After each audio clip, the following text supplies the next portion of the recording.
আমরা অনেক জিনিসকে অস্বীকার করি, কিয়ামতকে অস্বীকার করি, কিন্তু মৃত্যুকে আমরা অস্বীকার করি না। ঠিক না বে ঠিক? এজন্য আল্লাহ তাআলা নিজে বলেন, কুল্লু নাফসিন যায়িকাতুল মাউত, প্রত্যেকটা নফস মৃত্যুর স্বাদ গ্রহণ করবে। ওয়া ইন্নামা তুওয়াফাউনা উজুরাকুম ইয়াউমাল কিয়ামা, আর তোমাদেরকে তোমাদের প্রতিদান কিয়ামতের দিন আল্লাহ তাআলা দিবে।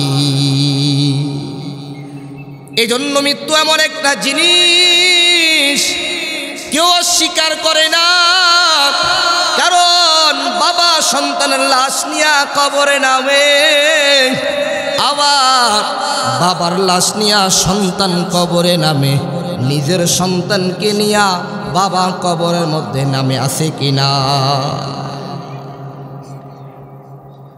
হুদ আলাইহিস সালাতু ওয়াস সালাম সাদ্দাতকে বলে, সাদ্দাত অহংকারী কইরো না, আল্লাহর ইবাদত করো, আল্লাহকে ভয় করো, দুনিয়ার সব কিছু বাদ দাও, আল্লাহকে ভয় করো, আল্লাহকে তুমি মানো। হে সাদ্দাত, আল্লাহর ইবাদত করো, যদি আল্লাহর ইবাদত করো আল্লাহ তোমাকে জান্নাত দেবে। সাদ্দাত বলে, আল্লাহর জান্নাত লাগবে না, নিজে 350 বছর লাগায়া আমি সাদ্দাত নিজে জান্নাত বানাইছি, নিজে জান্নাত বানাইছি, নিজের জান্নাতে নিজে ঢুকবো। হুদ নবী বলেন, সাদ্দাত অহংকারী করবি না, আল্লাহ তাআলা তোমার জন্য জান্নাত প্রস্তুত করেছেন, ইবাদত করো, আমল করো, আল্লাহ তোমাকে জান্নাত দিবে। সাদ্দাত অহংকারী করে বলে, না না, আল্লাহর দেওয়া জান্নাত লাগবে না, আমাদের আমার নিজের তৈরি করা জান্নাতে আমি যাব। অহংকারী করছে সাদ্দাত, অহংকারী করে নিজের জান্নাত নিজে ঢুকবে, প্রবেশ করবে। 300 বছর লাগায়া নিজে জান্নাত বানাইছে। সাদ্দাত নিজে জান্নাতে ঢুকবে, ঘোড়ার মধ্যে উঠছে, ঘোড়া দিয়ে জান্নাতের মধ্যে যাবে, নিজের বানানো জান্নাতে যাবে। পিছন থেকে এক ব্যক্তি ফকির সালাগাও দিয়ে এক ব্যক্তি ডাক দিয়া কয়, হে সাদ্দাত, তোমার সাথে আমার কিছু কথা আছে, তাড়াতাড়ি তুমি ঘোড়ার থেকে নেমে আমার সাথে কথা বলো। সাদ্দাত বলে, না না, এখন আমি কথা বলবো না, 300 বছর লাগায়া নিজের জান্নাত নিজে বানাইছি, নিজের বানানো জান্নাতে আমি এখন প্রবেশ করব না, না ভিতরে ঢুকবো, এখন আমি তোমার সাথে কথা বলবো না। পিছন থেকে আসা লাগাও দিয়া ফকির ডাক দিয়া কয়, রে সাদ্দাত, আমাকে একটু সময় দাও, তোমার সাথে আমার কথা আছে। সাদ্দাত বলে, না না, তোমার সাথে এখন আমি কথা বলবো না, আমি এখন আমার বানানো জান্নাতে প্রবেশ করব। অহংকারী করছে সাদ্দাত, আল্লাহর জান্নাতে ঢুকবে না, নিজের বানানো জান্নাতে ঢুকবে। আল্লাহ তাআলা বলে, হে আজরাইল, আর সময় দিবা না, তাড়াতাড়ি জানটা কবজ করে ফেলো। এবার ওই ফকির সালাগাও দিয়া ব্যক্তিটার নাম হচ্ছে আজরাইল। আজরাইল সাদ্দাতের কাছে গিয়া বলে, সাদ্দাত, আমি ফকির সালাগাও দিয়া অনেওয়ালা আছি, তবে আমি আজরাইল, আমি তোমার জান কবজ করার জন্য আসছি। এ সাদ্দাত, তোমাকে আর সময় দেওয়া যাবে না। সাদ্দাত বলে, আজরাইল ভাই, নাফরমানি করছি, আমি জানি আমি জান্নাতে যেতে পারবো না, আল্লাহর বানানো জান্নাতে যেতে পারবো না, তবে আবার একটু সুযোগ দাও, আমার নিজের তৈরি করা জান্নাতে একটু যাওয়ার জন্য সুযোগ দাও। আজরাইলের মায়া লেগে গেছে। আজরাইলের মায়া লেগে যাওয়ার পর আল্লাহ তাআলা বলে, আজরাইল, তোমার কি দয়া লাগছে নাকি? বলে, আল্লাহ, সাদ্দাদের প্রতি আমার মায়া লাগছে, দয়া লাগছে। আল্লাহ তাআলা ডাক দিয়া কয়, এরে আজরাইল, আর কারো জান কবজ করতে কি তোমার মায়া লাগছে কিনা বলো। আল্লাহ, নদীর মাঝখানে নদী নৌকা চলতেছে, তুফান ঝড় তুফান আইসা নৌকাটা ডুবাইয়া দিছে। একটা তক্তার মধ্যে একটা নারী ওই তক্তার মধ্যে ভাসতেছে, তক্তার মধ্যে ভাসতেছে। আপনি আমাকে তখন বলছেন ওই নারীটাকে শেষ করে ফেলো, নারীর জানটা কবজ করে ফেলো। আমি যখন নারীর জান কবজ করতে যাই, ওই নারী একটা সন্তান প্রসব করেছিল, ওই সন্তানটা তক্তার মধ্যে রেখে দিছে। আর আমি ওই নারীর জান কবজ করতে আমার খুব মায়া লাগছে, দয়া লাগছে গো আল্লাহ। আজরাইল ডাক দিয়া আল্লাহ, ওই যে মা সন্তানটাকে তক্তার মধ্যে রেখে দুনিয়া থেকে চিরবিদায় নিয়ে চলে গেছে, আমার তখন জান কবজ করতে মায়া লাগছে। আল্লাহ, মা চলে গেছে, এই সন্তানটাকে কে লালন পালন করবে, আমার খুব মায়া লাগছে।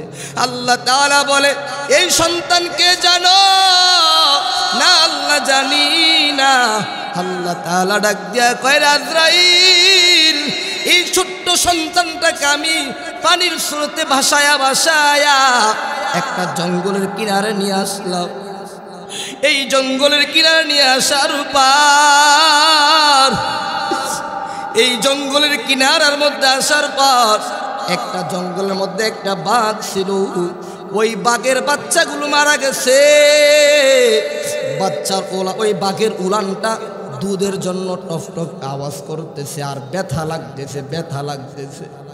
বাঘ ব্যথার যন্ত্রণায় সহ্য করতে পারে না। ওই বাঘ নদীর কিনারায় পানি পান করার জন্য আসছে।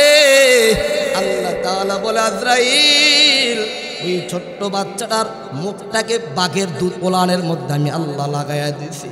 এ আজরাইল, ওই ছোট্ট বাচ্চাটা বাঘের ওলানের মধ্যে যখন মুখ দিল, বাঘের দুধ পান করাইলাম। বাঘ বলতেছে, আমার খুব ভালো লাগতেছে। এই বাঘ এই ছোট্ট বাচ্চাটাকে দুধ পান করায় বাঘ বড় করছে। আমি আল্লাহ এই ছোট্ট বাচ্চাটাকে বাঘের মাধ্যমে লালন পালন করাইছি। বাঘের মাধ্যমে লালন পালন করাইয়া আমি আল্লাহ এই সন্তানটাকে অনেক সম্পদশালী বানাইছি। আমি এই যুবকটারে বড় করছি, বড় ধনী বানাইছি, বড় সম্পদশালী বানাইছি। বানাবার পর এই তার নাম হচ্ছে সাদ্দাত। এই সাদ্দাত বড় হইয়া আমার ইবাদত করে নাই। আমি আল্লাহ নদীর মাঝখান থেকে আইনা বাঘের দুধ পান করে সন্তানটাকে বড় করলাম। কত মায়া করলাম, কত দয়া করলাম, কত আদর যত্ন করে আমি আল্লাহ কত বড় বানাইলাম। আমি আল্লাহ সম্পদশালী বানাইলাম। সম্পদশালী বানাবার পর আমার নাফরমানি করলো, আমার গোলামি করে নাই, নিজে জান্নাত বানাইছে। 300 বছর লাগায়া নিজে জান্নাত বানাইছে। আমার জান্নাতে যেতে মন চায় না, আমার জান্নাতে যাবে না, নিজের জান্নাতে যাবে। আজরাইল, তুমি বলো, যাকে আমি আল্লাহ এত দয়া করলাম, এত মায়া করলাম, সে আমার নাফরমানি করে, তাকে কি সুযোগ দেওয়া যাবে? আজরাইল বলে, আল্লাহ না না, এই সাদ্দাতকে আর সুযোগ দেওয়া যাবে না। আজরাইল আলাইহিস সালাতু সালাম চলে আসলে 1 মিনিট সময় সামনে যাবে, পিছনেও যাবে না। না, ইদা জাআ আজালুহুম ফালা ইস্তাখিরুনা সাআতান ওয়ালা ইস্তাকদিমুন। মানুষের যখন নির্ধারিত মেয়াদ চলে আসে, 1টা মিনিট সামনেও যায় না, 1টা মিনিট পিছনেও যায় না। মানুষের মৃত্যুর সময় চলে আসলে, জান কবজ করার সময় চলে আসলে, আজরাইল প্রত্যেকের জান কবজ করে ফেলি। এ মুসলমান ইমানদার আল্লাহর গোলাম, এ দরগা বাড়ির মুসলমান, ভালো করে বুঝো। আজরাইল বলে সাদ্দাদের জান কবজ করে ফেললাম। যে সাদ্দাতকে আল্লাহ এত দয়া করছে, মায়া করছে, নিজে জান্নাত বানাইছে, আল্লাহর জান্নাতে যাবে না, নিজের জান্নাতে যাবে। আল্লাহ তাআলা বলেন তাড়াতাড়ি তার জানটা কবজ করো, তাড়াতাড়ি তার জান কবজ করো। আজরাইল সাদ্দাদের জান কবজ করে ফেললো। এর নবীর উম্মত ভালো করে বুঝো, একটা মিনিট মানুষের মৃত্যুর সময় চলে আসলে কেউ একটা মিনিট সামনে যাইতে পারে না, পিছনে যাইতে পারে না। আজরাইল তো একটা সময় কেউ নিতে পারে না রে বাবা। এ নবীর উম্মত কিসের অহংকারী করো? 10 তলা 20 তলা বিল্ডিং বানাইছো, এই বিল্ডিং তোমার কবরে যাবে না। যাবে কবরে? এই বাড়ি তোমার কবরে যাবে না, এই জায়গা সম্পত্তি তোমার কবরে যাবে না। এ নবীর উম্মত কবরে কি যাবে? কবরে যাবে তোমার ঈমান আর আমল। কবরে কি যাবে বলেন? ঈমান আর আমল ছাড়া কবরে আর কিছুই যাবে না। এই জন্য বাবা ঈমান আর আমলটাকে মজবুত করো, ঈমান আর আমলটাকে মজবুত করো। ওই কবর পোকামাকুরের ঘাট, সাপ বিচ্ছুর ঘর, কবর একাকিত্বের ঘাট। মৃত্যু যখন চলে আসে রে বাবা, তোমার আপন তোমার সন্তান হবে না, তোমার সন্তান তোমার আপন হবে না, তোমার পরিবার তোমার আপন হবে না। এই জন্য আল্লাহ তাআলা বলেন আল মালু ওয়াল বানুনা জিনাতুল হায়াতিদ দুনিয়া। সম্পদ, সন্তান, সন্ততি এটা দুনিয়ার সৌন্দর্য ছাড়া আর কিছুই না রে বাবা। এ নবীর উম্মত ভালো করে বুঝা, আল্লাহ তোমার সম্পদ দিছে, আল্লাহ তোমার সন্তান দিছে, আল্লাহ তোমারে মাল দিছে।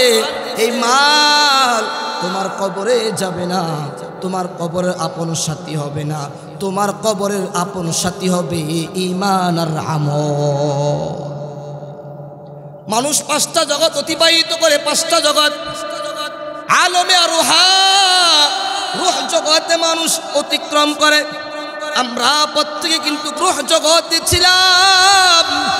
আদমরা আল্লাহ বানায়া, আল্লাহ তাআলা আদম থেকে আমাদেরকে বের করেছেন, আমাদেরকে বের করেছেন। আল্লাহ তাআলা বলেন হে সন্তানরা, আমি কি, হে আদমের সন্তানরা, আমি কি তোমাদের রব নয়? আলাস্তু বিরব্বিকুম, আমি কি তোমাদের রব নয়? আল্লাহ তাআলা আলমে রুহা, রূহ জগতে সকলকে একত্রিত করাবে। আলমে রুহা, রূহ জগৎ থেকে আলমেল বুতুন, মায়ের পেটে আল্লাহ আমাদেরকে আনবে। মায়ের পেট থেকে আলমুদ দুনিয়া, দুনিয়ার জগতে আল্লাহ আনবেন।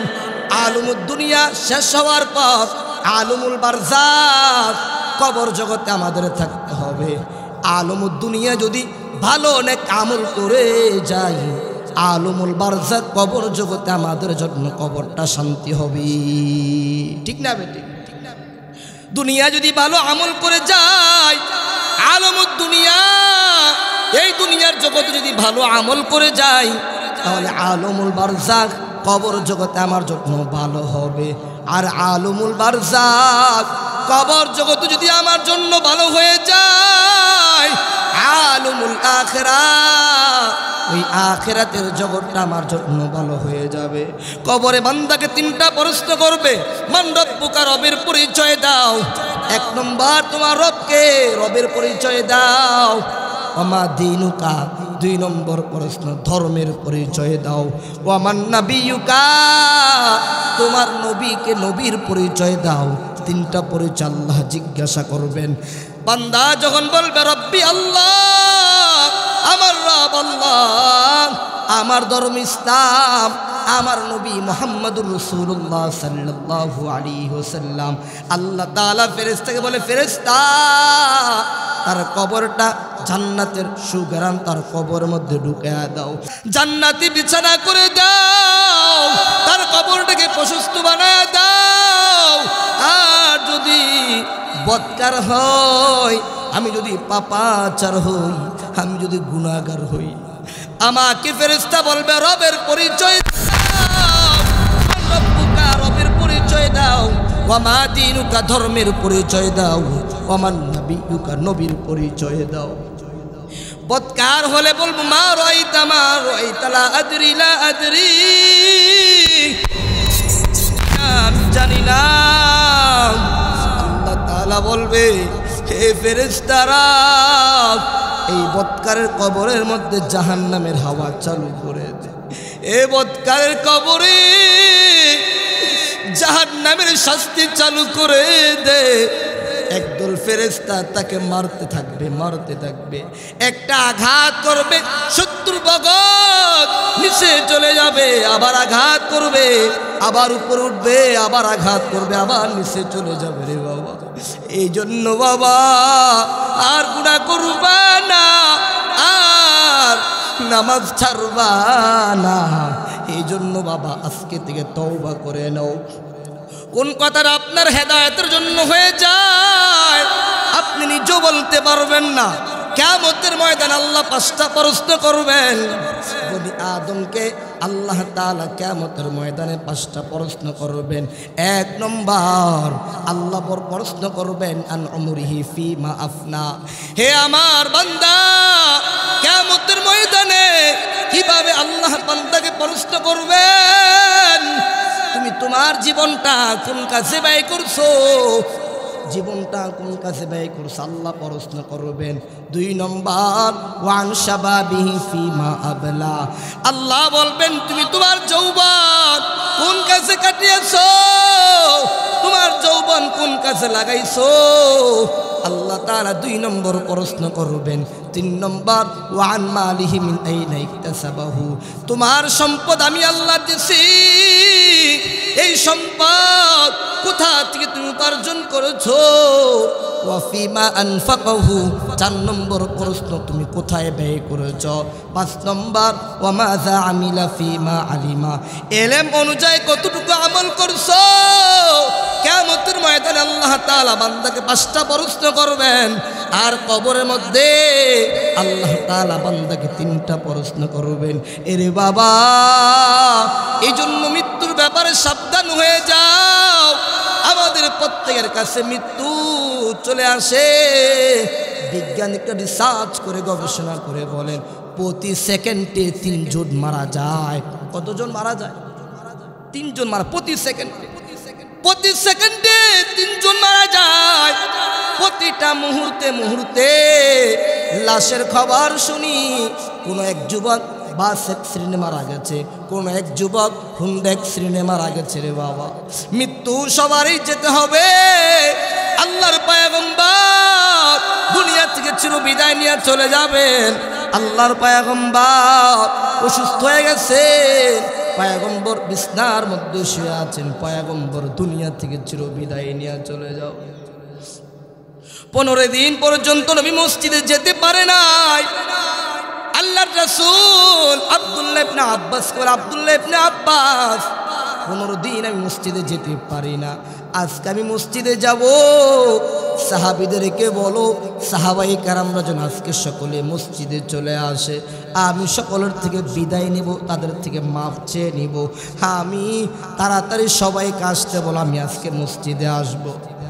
আব্দুল্লাহ ইবনে আব্বাস রাদিয়াল্লাহু তাআলা আনহু ডাক দিয়া কয়, হে সাহাবায়ে কেরাম, আমার নবী অসুস্থ, নবী 15 দিন যাবত মসজিদে আসতে পারে না, আজকে আল্লাহর পয়গম্বর মসজিদে আসবেন, তোমরা সকলে আজকে মসজিদে চলে আসো। সাহাবায়ে কেরাম চোখের পানি ছেড়ে দিয়ে কান্নাকাটি করে মসজিদে চলে আসলো। আল্লাহর পয়গম্বর মসজিদের মধ্যেই চলে আসলেন। আল্লাহর পয়গম্বর নামাজ আদায় করলেন। নামাজ আদায় করার পর সাহাবায়ে কেরামদেরকে বয়ান করলেন, ও সাহাবায়ে কেরাম, আমি অসুস্থ, কোন দিন জানি জানি আমি চলে যাই, আমি বলতে পারি না। কোন দিন জানি আমার মরণ হয়ে যায়, আমি বলতে পারি না। এরে বাবা, আদম থেকে আল্লাহর পয়গম্বর পর্যন্ত, ঈসা নবী পর্যন্ত আল্লাহ যত পয়গম্বর পাঠিয়েছেন সকল পয়গম্বরদের কিন্তু মৃত্যু হয়েছে। আমি আপনার কাছে 2টা দিরহাম পাবো। আল্লাহর রাসূল সালমান ফারসিকে ডাক দিয়া কয়, ও সালমান ফারসি, তাড়াতাড়ি এই সাহাবীর 2 টাকা দিয়া দাও, 2 দিরহাম দিয়া দাও। সালমান ফারসি 2 দিরহাম দিয়ে দিল। আল্লাহর পয়গম্বর ডাক দিয়া কয়, আর কেউ আসো আমার কাছে কোনো টাকা পাও? আমার কাছে কোনো টাকা পয়সা পাও কিনা বলো। এক সাহাবী বলে, ইয়া রাসূলুল্লাহ, আমি আপনার কাছে কিছুই পাই নাই, তবে আমি আপনার কাছে একটা দাবি। কি দাবি? ও নবী, যুদ্ধের ময়দানে আপনি যাচ্ছিলেন, যুদ্ধের ময়দানে যখন যান আমি খালি গায়ে ছিলাম আর আপনি উটের উপর ছিলেন, উটের উপর থেকে একটা আঘাত করেছিলেন, ওই আঘাতটা আমার পিঠের মধ্যে লেগেছে। আজকে আমি আপনার পিঠের মধ্যে আঘাত করতে চাই। ওই সাহাবীর নাম হযরত উকাশা রাদিয়াল্লাহু তাআলা। উকাশা কয়, নবী, যুদ্ধের ময়দানে আপনি আমাকে আঘাত করেছিলেন, আপনার কাছে আমি আঘাত করে আমি আমার দাবি আদায় করব। নবী কয়, ও সাহাবী, তুমি আমার দাবিটা আদায় করে নাও, কিন্তু জানো কিয়ামতের ময়দানে যেন আল্লাহর কাঠগড়ায় না দাঁড়াইতে হয়, তাড়াতাড়ি আমাকে মেরে মেরে ফেলো, তুমি তোমার প্রতিশোধ আদায় করে ফেলো। ওই সাহাবী ডাক দিয়া কয়, নবী, আপনি যেই চাবুক দিয়া মারছেন আমি আপনাকে ওই চাবুক দিয়া মারব। আবু বকর ডাক দিয়ে কই, কিরে উকাশা, নবী অসুস্থ, নবীরে মারিস না, আমাকে মার, আমি আবু বকরকে মার, আমার নবীকে মারিস না। হযরত ওমর ডাক দিয়া কয়, এরে উকাশা রাদিয়াল্লাহু তাআলা, আমার নবীকে মারিস না, আমার নবী অসুস্থ, আমাকে তুই মার। হযরত ওসমান বলে, আমাকে মার। হযরত আলী বলেন, আমাকে মার। কিন্তু ওই সাহাবী বলেন, না না, নবী আমাকে মারছে, আমি নবীকে মেরে আমি আমার দাবি আদায় করব। আল্লাহর পয়গম্বর কয়, হে আলী, ওই চাবুকটা ফাতেমার কাছে, তাড়াতাড়ি ফাতেমার থেকে ওই চাবুকটা নিয়ে উকাশাকে তাড়াতাড়ি দে। উকাশা আমাকে বেত দিয়ে আঘাত করুক, চাবুক দিয়ে আঘাত করুক, আজকে দুনিয়ার মধ্যে আমি দাবি আদায় করে ফেলি, কিয়ামতের ময়দানে যেন আল্লাহর দরবারে যেন আমার দাঁড়াইতে না হয়। হযরত উকাশা রাদিয়াল্লাহু তাআলা আল্লাহর রাসূলের পিছনে যায়। হযরত আলী ফাতেমার থেকে চাবুক নিয়ে আসতে গেলেন, ফাতেমার কাছে গেলেন, ফাতেমা, তোমার বাবা বলছে ওই চাবুকটা দিতে, তোমার বাবা বলছে চাবুকটা দাও। ফাতেমা বলে, কেন চাবুকটা দেব? বলে, তোমার বাবাকে, তোমার বাবা এক ব্যক্তিকে আঘাত করেছিল, ওই ব্যক্তি তার দাবি আদায় করার জন্য চাবুকটা দাও। বলে, না না, আমার বাবা অসুস্থ, আমার বাবাকে যেন কেউ না মারে, আমার বাবাকে তোমরা আঘাত করবা না। ও হাসান হুসাইন, তাড়াতাড়ি যা, তোর নানাকে যেন না মারতে পারে, তোমরা তোমাদের পিঠটা বিছায়া দাও। হাসান হুসাইন দৌড়ে চলে আসছে, হে উকাশা, আমাকে মারো, আমার নানাকে মাইরো না। হযরত আলী বলেন, না না রে ফাতেমা, আল্লাহর রাসূল বলেছেন তাড়াতাড়ি চাবুকটা দিতে। ফাতেমা কান্নাকাটি করে চাবুকটা দিল, আর কান্না করে বলে, আমার বাবা অসুস্থ, আমার বাবা অসুস্থ, আমার বাবাকে যেন কেউ না মারে। হযরত আলী চাবুকটা নিয়ে ওই উকাশার হাতে দিল, এরে উকাশা, পয়গম্বরকে মারো, যাও যাও। উকাশা রাদিয়াল্লাহু তাআলা আবার নবীর সামনে চলে আসলো। আমার নবীর সামনে আইসা বলে, নবী, আপনি আমাকে মেরেছেন। পুরো ময়দানটা হাউমাউ করে কান্না করতেছে। সাহাবায়ে কেরামরা বলে, এরে উক্কাশা, আমার নবী অসুস্থ, আমার নবী চলতে পারে না, হাঁটতে পারে না, আমার নবী কোন দিন জানি মারা যায়, আমার নবীকে মারিস না। এরে উক্কাশা, আমরা হাজার হাজার সাহাবায়ে কেরাম বসে আছি, আমাদের সাহাবীদেরকে মারো, তবে আল্লাহর পয়গম্বরকে মাইরো না। এর উক্কাশা, আল্লাহর রাসূলকে মাইরো না, তাড়াতাড়ি আমাদেরকে মারো, আমাদেরকে মারো। নবী ডাকতে কই, সাহাবীরা চুপ করো, কিয়ামতের ময়দানে আল্লাহর সামনে আমার দাঁড়াইতে হবে, আমার হিসাব আমার দিতে হবে, তোমরা আমার হিসাব দিতে পারবা না। এই সাহাবীরা, তোমরা কোনো কথা বলবা না। এর উক্কাশা, তুমি তোমার আমাকে আঘাত করে তুমি তোমার দাবি আদায় করে ফেলো। সাহাবী এবার উক্কাশা বলে, নবী আপনি খালি গায়ে আমাকে আঘাত করেছেন, আমি আপনাকে খালি গায়ে আঘাত করব? আল্লাহর পয়গম্বর অসুস্থ, নবী নিজে বসে থাকতে পারে না, নবী নিজের জামা খুলে ফেললেন, খালি গা হয়ে গেল। সাহাবায়ে কেরাম চোখের পানি ছেড়ে দিয়ে কান্না করতেছে, কান্না করতেছে। সাহাবীরা বলে, এর উক্কাশা, আমার নবী অসুস্থ, আমার নবীকে মারিস না, আমার নবী খুব অসুস্থ, আমার নবী মারা যাওয়ার আগ মুহূর্ত সময় চলতেছে, আমার নবীকে মারিস না। উক্কাশা বলে, না না, নবীকে মারবো, আমি আমার দাবি আদায় করে ফেলবো। উক্কাশার সামনে যায়, সামনে যায়া নবীর সামনে গিয়া ওই চাবুকটা নিক্ষেপ করে ফেলে দিয়েছে, আর নবীকে জড়িয়া ধইরা নবীর মোহরে নবুয়তে চুমা দিছে। সুবহানাল্লাহ, নবীর মোহরে নবুয়তে চুমা দিছে। নবীর মোহরে নবুয়তে চুমা দেওয়ার পর নবী বলেন, কিরে উক্কাশা রাদিয়াল্লাহু তাআলা, এমন করলি কেন, এমন বাহানা করলি কেন? ও নবী, আমি জানি এমন বাহানা করলে আপনি আমাকে অনুমতি দিতেন না, আমি আপনার মোহরে নবুয়ত চুমা দিলাম। আল্লাহর পয়গম্বর মোহরে নবুয়তের চুমা দেওয়ার কারণে আল্লাহর হাবিব বলেন, এর উক্কাশা, এই যে মোহরে নবুয়ত চুমা দিছো, এই জন্য তোমার জন্য জাহান্নামের আগুন হারাম হয়ে যাবে। সুবহানাল্লাহ। উক্কাশা আল্লাহর পয়গম্বরে কেমন মহব্বত করত, এই বাহানা করে নবীর মোহরে নবুয়ত চুমা দিছে। নবীর পিঠের মধ্যে একটা মোহর নবুয়ত ছিল, ওই মোহরে নবুয়ত চুমা দেওয়ার কারণে আল্লাহর রাসূল বলেন, এরে উক্কাশা রাদিয়াল্লাহু তাআলা, আল্লাহ তাআলা তোমার জন্য জাহান্নামের আগুন হারাম করে দিবেন। সুবহানাল্লাহ।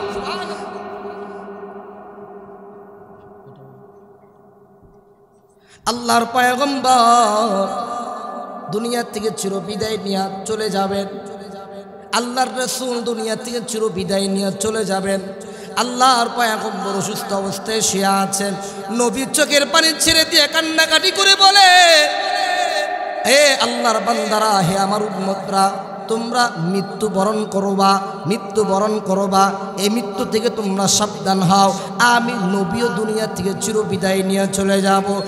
আল্লাহর পয়গম্বর নবীর বাড়িতে শুয়ে আছেন, নবীর বাড়িতে শুয়ে চোখের পানি ছেড়ে দিয়ে কান্নাকাটি করেন। নবীর মেয়ে ফাতেমাও কান্না করে, নবীর বিবি জান আম্মা জান আয়েশা রাদিয়াল্লাহু তাআলা আনহা কান্না করতেছেন, নবীর মেয়েও চোখের পানি ছেড়ে দিয়ে কান্না করেন।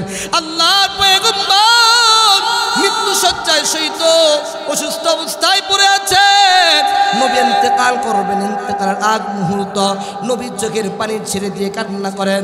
আল্লাহর পয়গম্বর বলে, হে ফাতেমা, কান্না করবা না, মৃত্যুর পর যার সাথে সর্বপ্রথম আমার সাক্ষাৎ হবে তুমি ফাতেমা। ও ফাতেমা, আনকিদি নাফসাকি মিনান নার, ওরে ফাতেমা, নিজেকে জাহান্নামের আগুন থেকে বাঁচাও, কারণ ওই কবর কারোর জন্য আপন হবে না। ওই কবরে আমি নবীর পরিচয় দিলে চলবে না, ওই কবরে আমি বাবার পরিচয় দিলে চলবে না, ওই কবরে ঈমান আর আমলের পরিচয় দিতে হবে। যেই ফাতেমা জান্নাতের রমণীদের সর্দার। তারপর ফাতেমাকে আল্লাহর পয়গম্বর কতটা সতর্ক করেছেন, নবী চোখের পানি ছেড়ে দিয়ে কান্না করবেন, ইন্তেকাল হয়ে যাবে নবীর।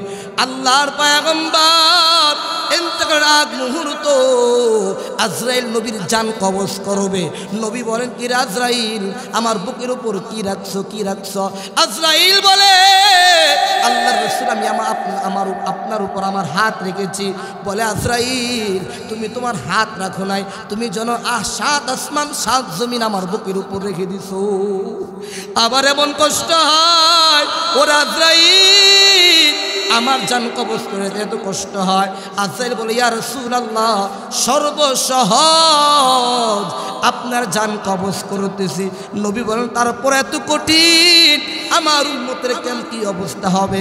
আজরাইল বলে, নবী সূরাতুল বাকারার মধ্যে একটা দোয়া আছে, আয়াতুল কুরসি। ওই আয়াতুল কুরসির আমলটা যদি প্রত্যেক ফরজ নামাজের উপর করে, আপনার উম্মতের মৃত্যু সহজ হয়ে যাবে।